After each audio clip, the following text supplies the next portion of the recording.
Hi, it's Steve Rode, your Get Out of Debt guy. If you're listening to this podcast, you probably want to learn more about money, credit, and debt, or you're one of the many good people out there with bad debt and you want it to go away. But stick with me. Together we can make that happen. Either way, I'm here for you, and I believe a better and more financially successful future is ahead. It can be within your grasp. I'd like to ask you for a favor. If you find this or any of my podcasts helpful, please take a moment and leave a review on the podcast platform you're listening on. Your feedback and opinion matter to me, and if I've done a good job, your review helps others to find the podcast as well. And while you're there leaving your review, don't forget to subscribe to the show so that you can be notified when the next episode comes out. Last piece of housekeeping.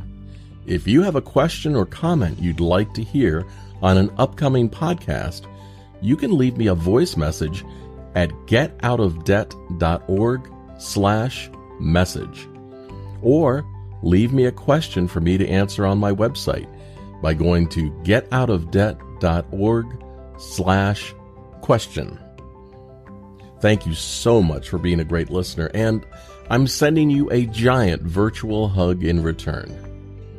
And now, on with the podcast.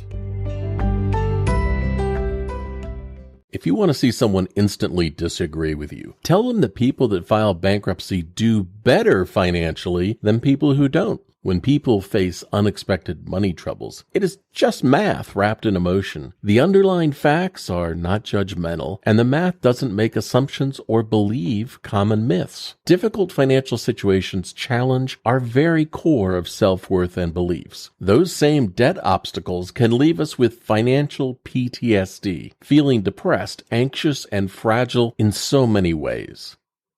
Trying to make complicated and tough choices at our lowest moments on how to best deal with personal finance troubles are darn near impossible. When you're involved in a debt hole, you just can't think clearly. So let's take the emotions out of the equation for a moment and look at the facts. Let's have some honest talk about bankruptcy. Of all the possible factors involved in dealing with money troubles, the one component that is the most precious is time. Time acts as a tool to drag your problems out and reduce your future financial worth. By not taking action to deal with debt problems, we waste time, and we lose the ability to do even better financially in the future. The majority of bankruptcy filings are Chapter 7 bankruptcy. By filing a Chapter 7 bankruptcy, consumers obtain immediate relief from all collection efforts, including lawsuits, wage garnishments, and direct communications from creditors. Debts are legally eliminated tax-free in about 100 days, and it costs about $2,000 or less in legal fees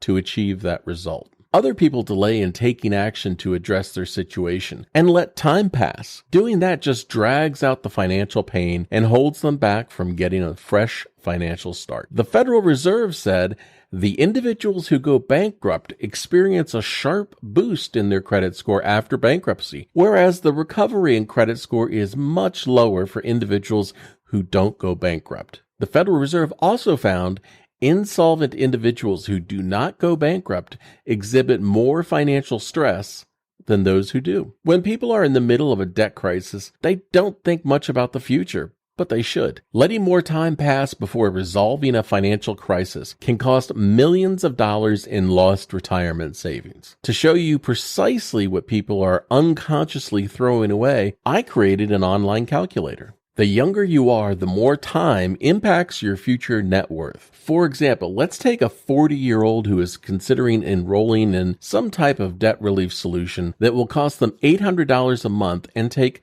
5 years. The total payments made into that plan will be about $62,000. If they took that same amount and put it into a protected retirement account instead, during that same 5-year period, when they retired at age 70, they'd have $747,000 saved. And if they continued making the $800 a month payment into the retirement savings account, that retirement would be worth about $2 million.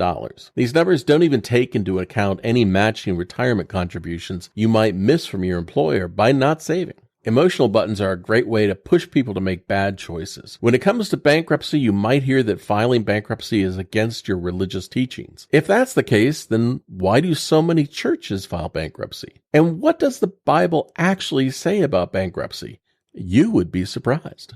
We might feel bad because we might not be able to honor our promise to our creditors if we file bankruptcy. But you also have to factor in the impact of unexpected job loss, income reduction, medical debt, the impact of divorces, etc. Many things can happen after the credit is accessed. If a farmer plants a crop and rain does not fall in the months ahead, is the farmer a loser or failure?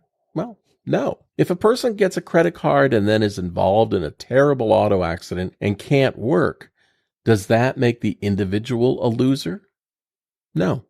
When people apply for and get credit, they're entering into an absolute agreement with the creditor that says a monthly payment must be made no matter what happens.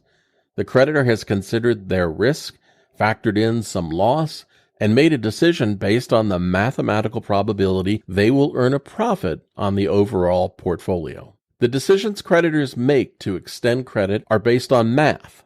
They use credit scores, incomes, credit history, and factor in risk to reach a decision if you are approved for them to put you in debt. No extension of credit by a major creditor is based on emotion.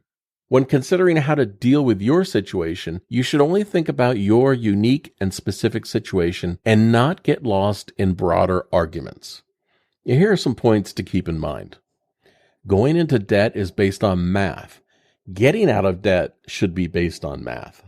You have a duty to make your monthly payments if you can, and also a responsibility to your future self. Throwing away large amounts of potential retirement savings when in an impossible financial situation makes no logical sense. When you turn 80 and are broke, you'll hate yourself for not making the hard choices when you were 45 years old, and you could have saved $1 million or more for your care and safety by filing bankruptcy.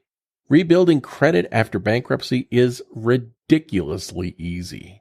I've met very few people that intended to walk away from their debt when they took it out. The overwhelming vast majority of people are good people in bad debt. Filing bankruptcy is a legal right, and you're entitled to a fresh financial start. It's a right listed in the U.S. Constitution.